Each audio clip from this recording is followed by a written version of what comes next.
Maka dah lama kelamaan di abad ke-14 sampai berkembang, kemudian datanglah dari beberapa kalangan para pengembara, pembesar-pembesar untuk mendatangi daerah Kematu. Pada saat itu merupakan suatu saat yang sangat genting pada masa peperangan zaman dulu. Zaman dulu kan suka berperang, maka daerah Kematu perlu perlindungan, maka datanglah dari kalangan-kalangan yang mempunyai ilmu tinggi, maka untuk melindungi daripada serangan-serangan yang sedemikian rupa datang dari pihak musuh. Maka muncullah yaitu Pangeran Kadar.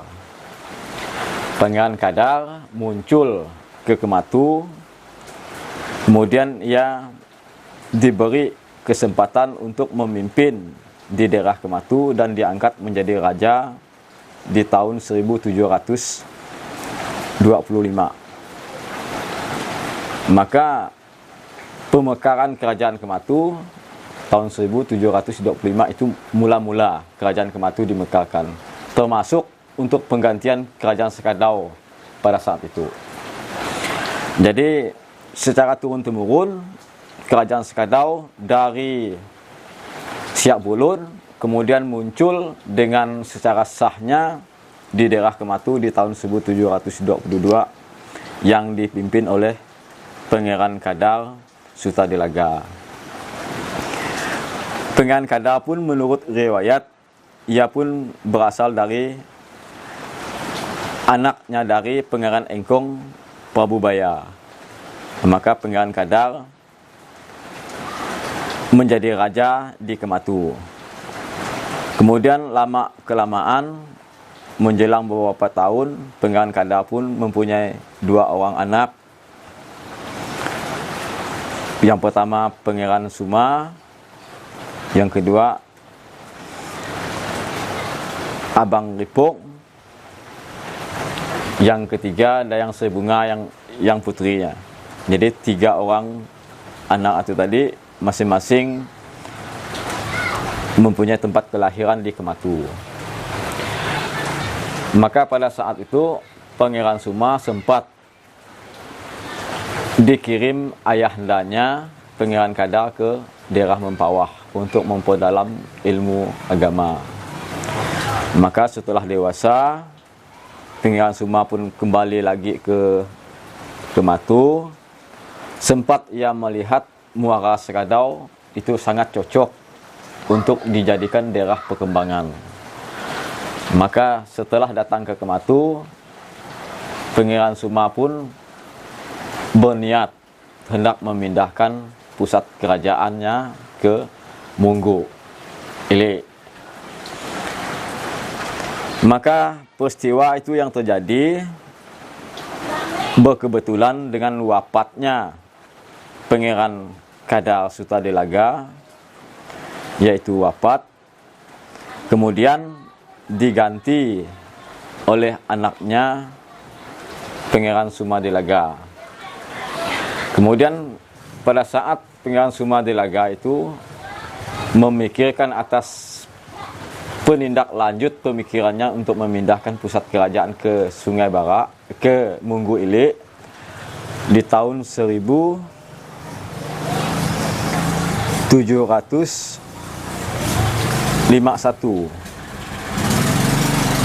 Itu peristiwa untuk pemindahan kerajaan.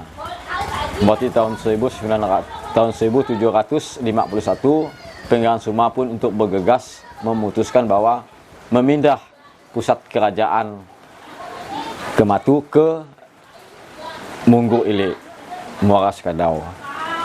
Maka mendengar hal-hal yang sedemikian rupa, mau tidak mau semua warga itu tadi kan ada yang mengikut, ada juga yang ditinggalkan. Sebagian ditinggalkan di daerah Kematu, sebagian ada juga yang mengikut ke Muara Sungai Sekadau.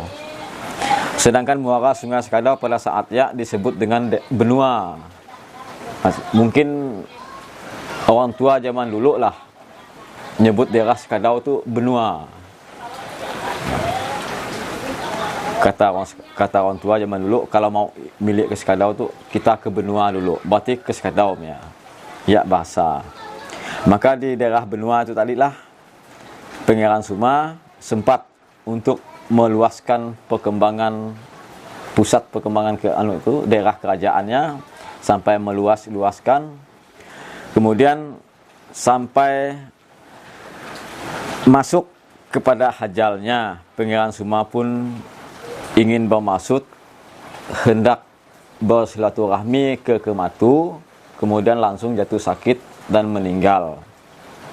Nah, maka atas peninggalan Pangeran Suma di Kematu itu di tahun 1793. Itu peninggalan, atas meninggalnya Pangeran Suma itu. Maka atas peninggalan Pangeran Suma, maka ia untuk memberi kesempatan kepada saudaranya Abang Ipung untuk menerus pemerintah kerajaannya. Jadi pemerintah kerajaannya diterus oleh Abang Ipung. Abang Ipung pun juga dinobat dan diangkatkan menjadi seorang raja di daerah Munggu Ilik dengan gelaran Pangeran Ratu Kusumanegara. Pangeran Ratu Kusumanegara, gelaran. Bersamping dengan mengasuh anaknya Pangeran Suma yang masih belum dewasa, yaitu Abang Todong. Maka Abang Todong masih belum dewasa, maka belum sampai waktu menjadi raja, maka didampingi oleh pamannya Abang Ipung. Kemudian setelah sampai dewasa, Abang Todong pun diangkat dan dinobat menjadi seorang raja dengan bergelar Sultan Anum Kertanegara yang berpusat di Sungai Barak. Nah, maka secara singkat saja kita untuk menguraikan perihal-perihal barangkali kelanjutan tentang kerajaan Sekadau pada masa mungkin dari Kematu, kemudian di Munggu Ilik, terus ke Sungai Barak. Nah, jadi secara singkat itulah kita untuk menguraikan sedikit tentang alur-alur perintisan kisah tentang kerajaan Sekadau.